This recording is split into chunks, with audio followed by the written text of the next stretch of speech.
All right, hello everyone, and thank you for tuning in once again to the Black Box Podcast, BBOR Black Box Online Radio. Today we're talking all about the 1984 murder of Alan Berg, a prominent radio host and member of the Jewish American community in Denver, Colorado. Now, I'll tell you, to begin, this is going to be quite different than anything I have done on this channel before, because this is not an unsolved mystery, which is mostly what I go to. And, we get into the theorizing, and we get into the what-ifs, and different possibilities, and just discussing, the likelihood of different outcomes. That's mostly the things that I've done on this channel. This one is different because the murder is solved. We know who the perpetrator was. They've been arrested, tried, convicted, sentenced to life in prison and beyond for this particular murder. So this one's just going to sort of be a kind of commentary perspective. I first heard of Alan Berg in the Netflix documentary Oklahoma City, which is a very, very kind of messy film. They have 3 different stories they're telling at once: the Ruby Ridge Massacre in northern Idaho, Waco, and Timothy McVeigh, hence the name Oklahoma City for the bombing committed by McVeigh. And they also bring up Alan Berg in this as well. So you have, I guess you would say, 3 1/4 stories going on in this 2-hour documentary. So it was very, very stitched together. And I thought about reviewing that for this channel, but I don't really do film reviews on this channel, and I didn't really know how I was going to approach the case of Alan Berg. He was a radio host and on KOA in Denver, Colorado, and he was very, very provocative, and he was murdered because of his provocation. Alan Berg was somebody who wanted to provoke members of the anti-Semitic community in Denver, Colorado, and any of the other radio stations he was on. If I do understand, he was on up to 30 stations in up to 30 states in America.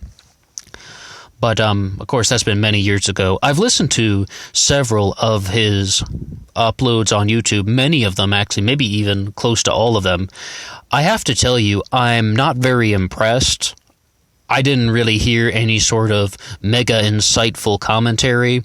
Yeah, there's a lot of shouting, there's a lot of back and forth, but even still, it doesn't really center on a lot of the strong arguments that I expected. I thought with somebody like this, he would kind of do the thing where, yes, he gets very angry, but also he has a kind of political agenda that he's trying to push across.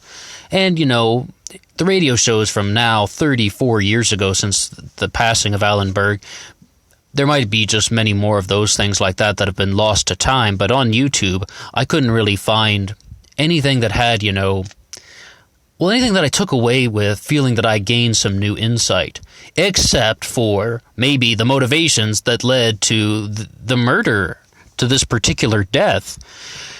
And we have to say, in America these days, there's an enormous discussion about free speech. And it's even come to the point where they're differentiating between free speech and freedom of speech. Everybody has a First Amendment right, freedom of speech. I'm sure you've heard the term. But now they're saying that's not the same as free speech. Free speech means we need to have open discussions. We need to have no censorship of ideas or dialogue. Otherwise, it will lead to violence. Otherwise, it will lead to the oppression of certain ideas, and that only makes them stronger. And then these people will eventually lead to violent behavior because they are genuinely repressed. That's the whole sort of free speech debate kind of in a nutshell. But that's not what happened with the case of Alan Berg. This one is quite different. This is a case of somebody being murdered because he chose not to censor himself. He intentionally wanted to provoke anti-Semitic members of the I was about to say of the Jewish community. No, anti-Semitic members of the American community, particularly in Denver, Colorado. And, as a Jewish American radio talk show host himself, he wanted to challenge them to kind of bring out the anti-Semitism from the shadows and bring it up to the mainstream and try to get these people involved with some sort of debate to try and expose them. And an anti-Semitic group, The Order, had him murdered. So I once even just used the 2 words political activism in a sentence once. And I had this ex-girlfriend. I know I don't sound like a guy who ever has had any girlfriend in my life, not with this voice, right? But yeah, my ex-girlfriend just scolded me for saying the words political activism once. She's like, don't do that. I was like, what? I just said one sentence. And she's like, it's dangerous. Well, it's one of those moments, I would just say that the case of Alan Berg is just kind of an example of how there are some shitty times in life, but we can't live in fear. And contrary to what my ex-girlfriend thought, we cannot let moments like this deter us. And there is a point when censorship goes too far, but there's also a point when people do need to speak out about causes, and people do need to challenge the system and to challenge authority even, and they also need to challenge some of the deeply held beliefs that we all know are there. Things like anti-Semitism and racism and destruction. We all know that people have these feelings. Yet, when somebody did try to call them out on it, well, they murdered him. But we should never view this as something that, should ever deter anybody from speaking out about what they truly feel. If they're actually trying to make a better impact on the world, and they're actually trying to live a life free from destruction for everybody, not just for some people, but for all people, right?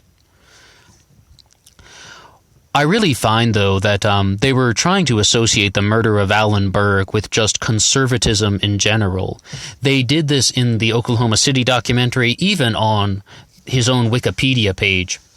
They talk about his murder is that he wanted to target conservatives and pull the anti-Semitism out of conservatives. I really felt that's almost too much insinuation. We got to be, real. It's like not all conservatives that and I know in our personal lives are racist or anti-Semitic or whatever type of phobic you'd like to imagine. Not all Republicans feel that way, and I'm not a Republican, and I don't identify as conservative, but I really don't like when the media tries to turn everybody into a single social group, and they try to turn everybody into a single social label, whether you're a Democrat, Republican, liberal, or conservative. Not everybody in those movements thinks exactly the same way, so it's very, very kind of disingenuous to put these labels on an entire mass movement. And I don't think for a second that they're doing anything other than that. I don't give them any benefit of the doubt. That's what they're doing. They're being divisive, and they are trying to just put people in labels, put people into groups, and it creates conflict.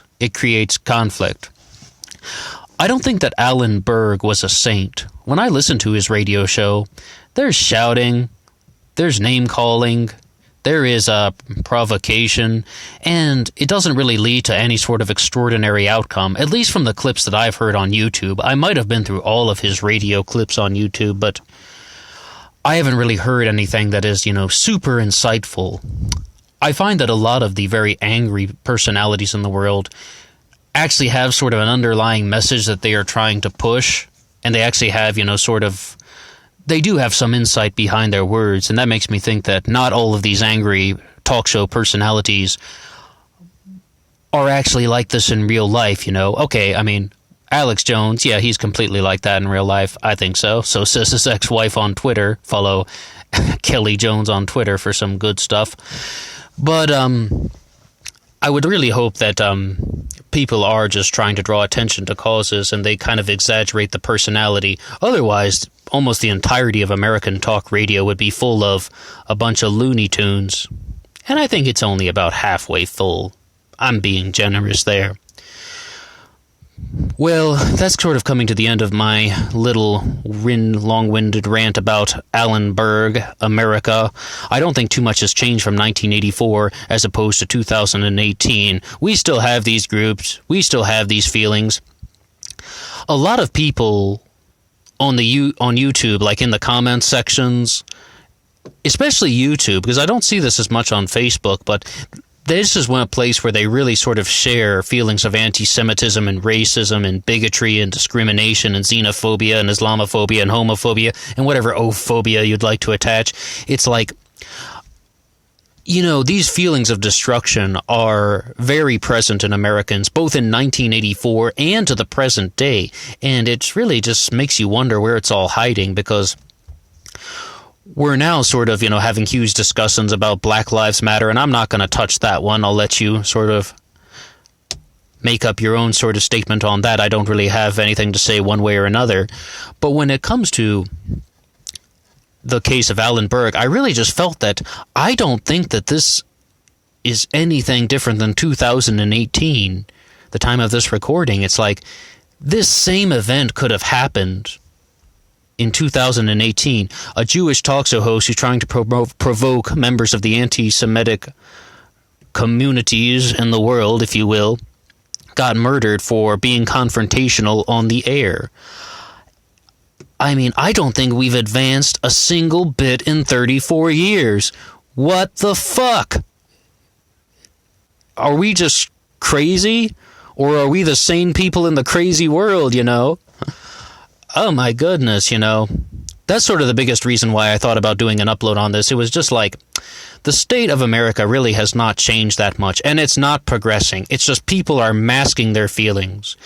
However, as we saw during some of the things like the march at Charlottesville, the masks come off, the hoods come off, and they try not to hide.